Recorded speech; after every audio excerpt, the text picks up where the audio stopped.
But probably the language of Linear B is similar to Etruscan. Ventris followed Evans's arguments that the language must have been a language that went back deep into the history of the region.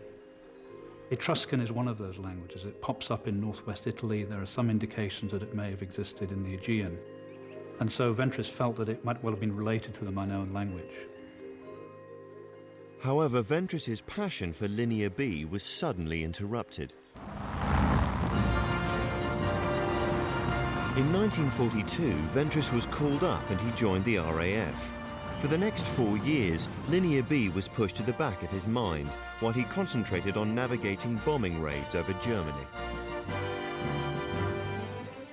It's really intriguing, the fact that Ventris became a navigator rather than a pilot during the Second World War. What does a navigator do? Plan, plot. It's all about control. It's about geometry and logic, about getting from A to B, the quickest, most positive movement. This appealed to him greatly, and if you think about it, the charts that navigators draw up are very much like architectural plans. He said, "It's more interesting." And I said, "Well, why?" He said, "Because you sit there and you've got your instruments. It's a desk job, really, in the middle of the plane. Much more interesting than just flying the thing." After the war, Ventris returned to his studies at the Architectural Association, an institution which was bursting with modern aesthetic ideas and ideals. The spirit in the AA was one of tremendous hope and enthusiasm. It was a very exciting time. We were all socialists. We'd all voted for the Labour Party. The Labour Party was in power, and we were all there learning our trade to take part in the great adventure of building a new Britain. Their keen interest was in housing, in education, in factories, that sort of design, not in fashionable design. And what's intriguing is that they were also very keen to work in close-knit teams, to see themselves as cooperatives. In architecture at the time, there was something called group working, which reacted to the idea of the master architect as being the one genius who could oversee an entire project. And it viewed the architectural work as a collaborative process, which involved things like brainstorming, and also required that you proceed by discussing things, critiquing them, discussing them again, critiquing them, and all the while keep very, very precise notes and records of this whole process. Ventris was absolutely thrilled with that because he was very keen that the group should be able to analyze what you were doing at any given moment in the process. And I would say he wanted to pinion the butterfly of the imagination. He wanted to kind of spread it out on the chart and say, this is how you create. Now, obviously, it doesn't work entirely like that, but that was one of the problems in his mind, that he wanted to analyze everything. One of the things one immediately saw about Michael was that he was, in his mind and in himself and in the way he carried himself and the way he organized his life, that everything was precise, everything was in compartments, and it was as if he was a computer. When you meet a great architect, you know you've met one, because when they talk to you, they start drawing. When they're sitting down, they always do, and it's a great pleasure. Ventris couldn't do that. He liked numbers and diagrams, and he wasn't happy just free-flowing.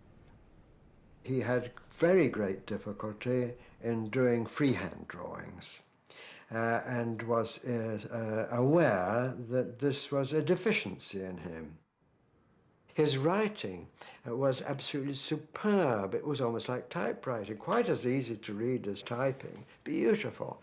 And that suggested a degree of control, which indeed he did exhibit in all his work.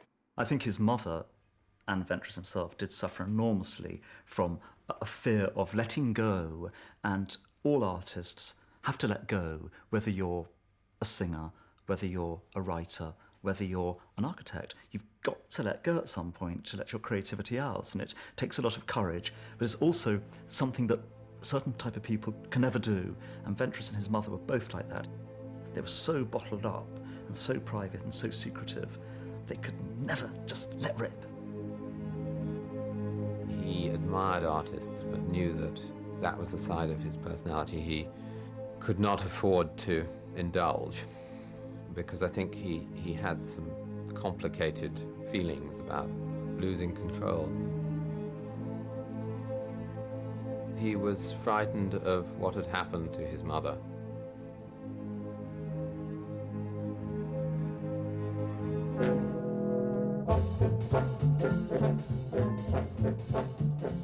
While studying at the AA, Ventris fell in love with and married a fellow student. She was a knockout, a very beautiful young student. Everybody was in love with Betty. Lois Knox Niven, as she was then known.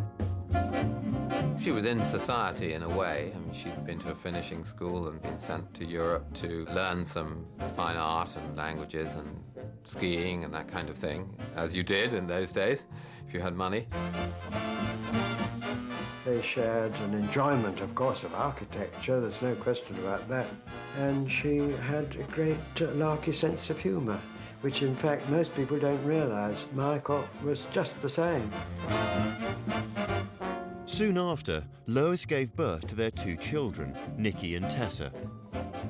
We were all very interested in telling nonsense stories and making up sort of doggerel and amusing jokes and things, and he was very good at that. He was really good company. My mother and father used to give a lot of dinner parties, and there'd be a lot of laughter.